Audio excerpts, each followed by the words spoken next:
Hello students, now Manjula is here with the 7th module of the chapter A Pair of Linear Equation in Two Variables. Till now we have studied different methods in algebraic also. I have already told you that there are two major methods, one is graphical and another is algebraic. Now in algebraic method also we have studied about substitution method and elimination method. Now the third and last method is cross multiplication method. How do we go with this method? Now I am going to explain you this one. Now here I have written the standard form of a pair of linear equation in two variables. What is that? That is a1x plus b1y plus c1 is equal to 0 and a2x plus b2y plus c2 is equal to 0. These are two different equations in the same variables. That is why it is known as a system of a linear equation or a pair of linear equation in two variables. Is this clear? Now how do we go with it? First of all, what are the variable parts? X, y. So first of all we will write x and then we draw a line like this.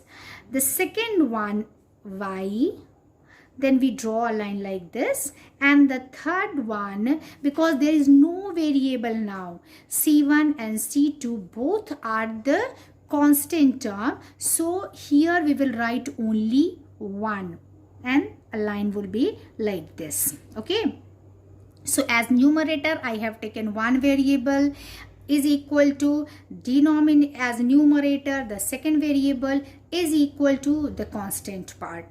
Now there are two ways, one to change the direction or another to change the sign. How to do it? I'll go one by one. So here I am telling you how we can go by changing the sign. So here x is having positive sign, so alternatively we will change the sign. So if x is positive, y will be negative. When y will be negative, 1 will be positive. In the same way you will go. Okay, now if we are taking x variable here, so we will hide the x part.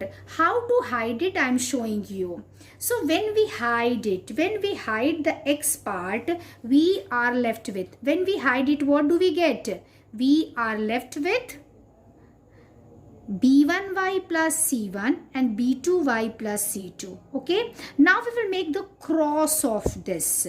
So we take the cross b1, that is the coefficient of y, into the constant part of the second equation. So this will be b1 c2. This we will write here. This is the way we go with it, b1 c2. Now negative sign, then again b2 c1, so that will be equal to b2 c1. That's it.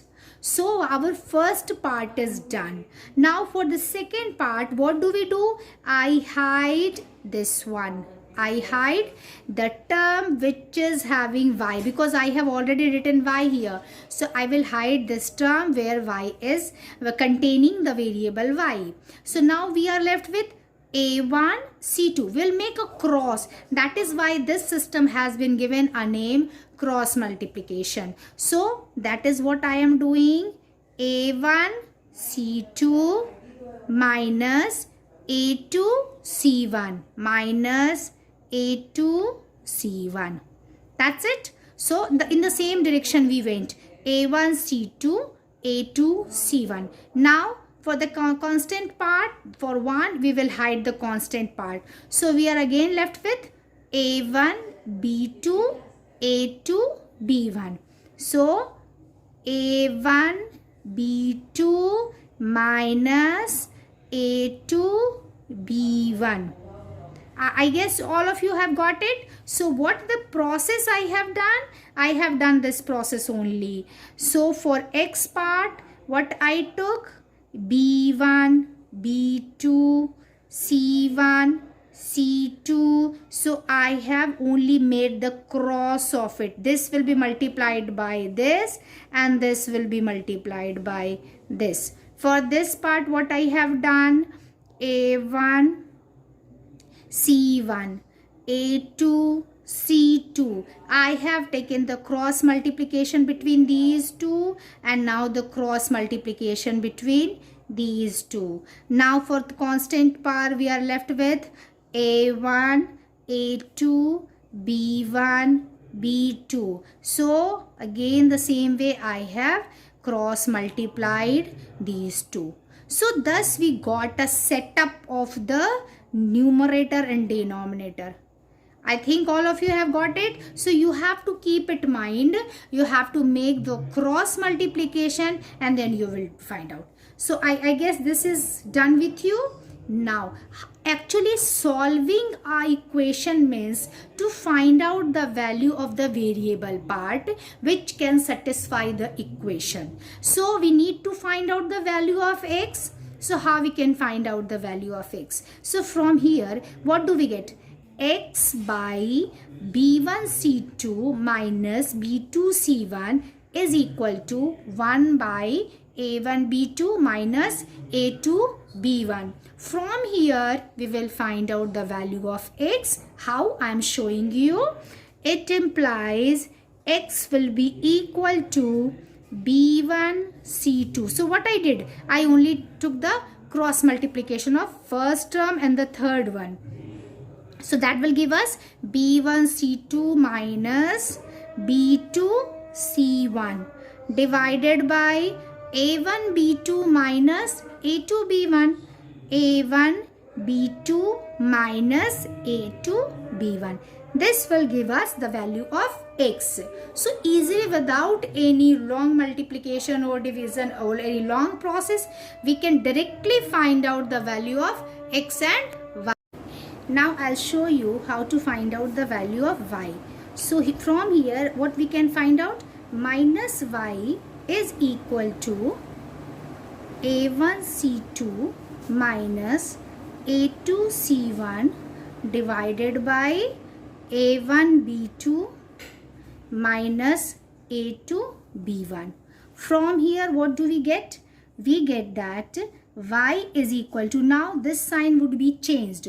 So from here we can do A2C1 because this minus sign will be shifted this side. So we can do A2C1 minus A1C2 by A1B2 minus A2B1. This expression will give you the value of x and this expression will give you the value of y. Now I can show you that how we can use this method in solving a pair of linear equation. Here for example, I have taken a pair of linear equation. The equation is 2x plus y is equal to 5 and 3x plus 2y is equal to 8. So now I have written both the equations in the standard form. Here the equations are written in the standard form.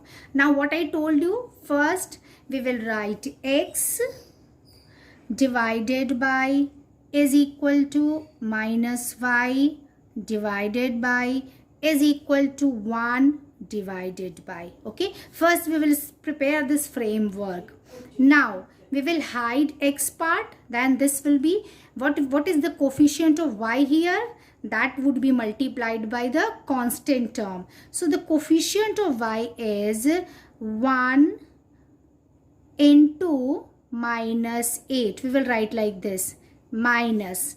Now 2 into minus 5. 2 into minus 5. Our first part is done. Now I am taking the next one. So we will hide y part. So what we will get? 2 into minus 8. So 2 into minus 8 minus 3 into minus 5. This will give you minus 5. Now the constant part. So when we hide constant part, we will get 2 into 2. That is 2 into 2 minus 3 into 1. From here we can directly find out the value of x and y. So x will be equal to, so first we will go one step more. So 1 into minus 1 minus 8 will give us minus 8. And this minus will become plus.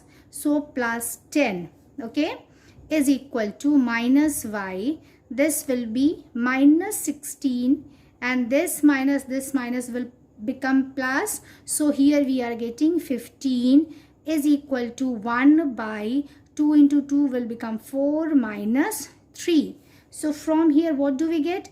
X by 2, because my 8 is minus and plus 10 is having a plus sign, so it will altogether become 2. Now is equal to minus y by, this is minus 16 and plus 15 will become minus 1 is equal to 1 by 1. So from here x will be equal to 2 divided by 1, that will be equal to 2, and y will be equal to minus 1 divided by 1 in minus 1 will be equal to minus will be cancelled out, so altogether y will be equal to 1. So this is our solution. X is equal to 2 and y is equal to 1. That's it. Thank you and have a wonderful time.